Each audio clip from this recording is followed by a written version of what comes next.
So in my blog, I talked about range for FFA, the contest that I do, and range falls under the category of CDE, which CDEs and FFA stand for career development events.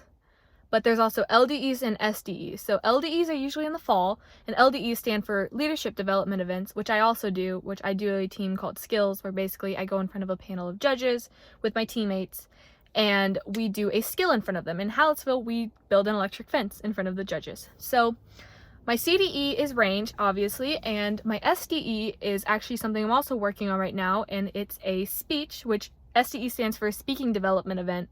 And it's a speech about aquaculture, and I get to perform a 6 to 8 minute speech in front of a panel of judges. So range is a 4-person team, and not all top 3 scores are actually the only ones that are taken. So the 4th person will probably be the drop score, but any one of them can be the drop score. Just depends on the day. Range contests are usually very subjective. Sorry, couldn't think of the word. Usually very subjective, so a lot of the time after you're done judging, at least with Mr. Wrestler, what he does is once everybody's done competing and doing their event, and once everybody's finished at their, like I said, so the rotations go, there's 5 rotations, and each rotation is supposed to take 20-25 minutes. It can go up to 30 depending on who is running the contest. It's kind of up to them, and they'll usually see like, oh, they need more time here, and a lot of the time what they'll do is there'll be 20-minute rotations and an extra 10 minutes at the end for you to sit there and do whatever you need to do. So I don't have a real Scantron that I can show you, but I can show you what it looks like. This is actually one from one of my contests I just went to last week, I believe. So this is what the front of it looks like, and this is what the back. So right here, it's just like when you take the SAT or the TSI or the STAR test. You fill in your name and Madison, which would be Madison Meyer, first name, last name, and then my team number. And that's basically it, and you got to bubble it. So this side is for the range sites, and basically, like I said you have to identify a bottomland, a deep prairie, a shallow prairie, a deep savanna, a shallow savanna, or steep. I actually got those right at my last contest, so pretty proud of that. I'll just talk about the Scantron real quick, and then I'll show you the worksheet you need to have. So once you find that out, you can find everything else out about it. It's really nice. It's really neat too, because they literally give you all of the work you need to do to figure out what kind of ecological site it is. So once you do that, I'll just go ahead and pull the paper out because you need to know this. So this is what I worked on last time. That's why it has writing here. You can't really tell. So my last contest, we had a shallow savanna, one of them, because there are 2. One of them was a shallow savanna. So this is my paperwork for shallow savanna. It even says up here, upland soils less than 20 inches in depth, slopes of less than 15% with scattered post oaks, blackjack oaks, live oaks, or other non-invasive woody vegetation with greater than 10% cover, more than 6 feet tall. So the 20 inches in depth comes from that hole in the ground that I mentioned, which is super fun. It's literally just a hole, and a lot of people get sticks. A lot of people get to you can stick your arm in there. I prefer to stick my arm just because I know how long my arm is. It's from my fist usually to my shoulder is about 22 inches. So if your whole arm fits in there and there's still extra room, you're like, okay, that's gonna be a deep savanna. This one was a shallow savanna because the hole was like that deep. I could tell you don't even have to stick in there. You can just look and be like, oh, that's shallow. So range sites, depending on where you are, a lot of the time are 2 different sites. You're going to have a really big one, or you're usually going to have one big one and one really small one. So like at our last contest I just went to, we had a really big one and we had a really small one. The big one, I believe, so the big one was the shallow savanna, because it was, you could just look at it and you could see they had trees in there. Like it's crazy. They have it taped off in a huge rectangle, and you look in it, and the trick that Mr. Wrestler told us was to look at what's in there. So on the side of this has a bunch of plants, and it says grasses, and then next to grasses, because it's not bracketed, it's just one grass, which is little blue stem right here, you have your spaces right there where you need to write for it. So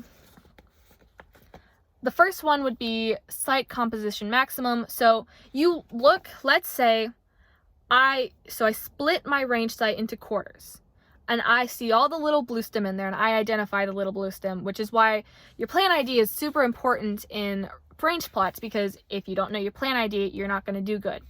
So I see, oh my gosh, there's a lot of little blue stem in here. Let's see, can I move it in my mind? Mr. Wrestler swears by this, and I use it too, and it usually works out really well. So in my mind, I look at all the little blue stem, and I try to imagine it all being in one quarter. And if it fits more, great, then you know it's more than 25% of the thing. So I'd write over here, and I wrote 2% on here, meaning I did not have a lot of blue stem at all. So, but I would write it in this blank right here. And then that's all you do for that for right now. We do this part last, because you're just going to get confused. So then I do that for all these little brackets right here, and then you get down and, you know, all your woodies. But see, I don't know if you'll be able to see. Right here, it has a number. It's also backwards, sorry. But right here, it has a number. And for little blue stem, it says 35%. Well, let's say in this range plot, I had put down, oh my gosh, it's 70%. I can only use 35% because it says. Don't ask why. Well, it's so you can only use 35% of it. So on this blank, I would write 35, and then the same goes. So it goes like this other one, you can only use 15%, but then you look at the bottom and it says invasives. Now, on our team, I'll probably go into this more in a different video, because I'm going to talk about range plots in this one, and then the plan ID in another one. But you have to know your invasives, and you have to know your desirable invasives and your undesirable invasives. It's a lot of memorization. So once you figure all that out, you have a percentage here. My percentage was 38. So then you come over here and you look at your Scantron, and it says similarity index. And it goes 0 to 25%, 26% to 50%, 51% to 75%, and 76% to 100%. Well, I got 38%, so that falls in between the 26% and 50 bracket. And that's how you do that part of the Scantron. So, fun story, last time I was at contest, last year, at my area contest, this is like your most important paper ever. It's your worksheet. So, I have every single type of site that I mentioned, the bottomland, the steep, the deep and shallow prairies, and the shallow and deep savannas. Just like the shallow savanna, I have every single type in this packet, including another part that I'm about to talk about. So you need this thing, and you need to understand how it works. So at my area contest, a lot of kids don't really understand what they're doing, because they just get thrown in an event and they go, I don't know what I'm doing. So at my contest, they're passing out these packets, and everybody's like, what do we do with this? And I'm like, I know what to do with it. I'm gonna do great here. So everybody's like asking me, and one kid turns to me and he goes like, do you understand what to do with this? And I said, yeah, I do. And so this another kid's like, what do I do with this paper? And one of the other kids turned to him and says, you use it for your range plots. He goes, I don't need this. And he tears it up and he threw it away. And I was like, well, I think I'm gonna do better than you. And then at our state contest, it was like 40 degrees out. It was pouring rain, and it was so windy that my entire paper disintegrated. And I only had my paper for one range plot, and I had to do the other one in my head. And I still did pretty okay on that one. So it was really scary. So our next little thing here is beef cattle habitat rating. So again, you go back to your trusty little paperwork. Like, it's really, I love this event. It's so much fun. I know it sounds boring, but it is so much fun. So now I have this whole paper, and it's kind of like a bubble and answer. So something you need to know in range is so important. So when you get to one of your range plots, there's a little sign there, and it's going to say site management number 1, which means it's your first one. So you need to make sure that you're filling out the right site, because it says site 1, site 2. So all of these bubbles on the my left side, or this side, are for site 1, and then all the ones on that side are site 2, because you have 2 you're going to have to bubble in. So it's gonna say distance to water, 3,280 feet. Well, I know in my head, because you have to memorize it, 5,280 feet are the feet in a mile. So great, you're already less than a mile from water, which is pretty good. So that's part of this. And it is I believe it's 5,280 feet in a mile and 1,760 yards in a mile and 1,603 meters. Don't quote me on that. I'm pretty sure on the feet and the yards, but I'm not too sure about the meters. I think I wrote it down. I don't remember. And then another thing is going to say ranchers quality, or ranchers want, or ranchers need, or ranchers ideal. It's going to be one of those words, and it's going to say like 25 or 30 or 35 or 40. Well, good thing on here I have little numbers right here, and it says 10, 20, 30, 40. Well, the first thing is forage production, and I look at it and I say, okay, what type of plants are we here? Are they desirable or are they undesirable? And it says site has 0 to 25% by weight of desirable forage plants for beef cattle. Oh, by the way, when you're doing your whole quartering thing, you're supposed to be thinking about that dried up and by weight. I don't do that because it confuses me, but that's ideally what you're supposed to do. But then you keep going, and food plants are represented by four major plant types, or 3 or 4, 2 or 4, 1 or 4. That's the next part. So anyway, on this one, all of them, once you get your answer, you circle it. You circle the number it's across. And the 4 major plant types, I'll go into that on the plant ID, because you're going to be doing grasses, woodies, legumes, and forbs. That's where you go into that. And then forage utilization. So in the range plot, there's going to be a little flag sticking out from the ground by a plant, and that plant's usually going to be torn apart. It's going to be untouched, something. So that's supposed to say, hey, this was a cow, and the cow ate this much. How much did it use? So then you circle that. And so once you're done with the first part of it, you write your lowest number in this box that's right here.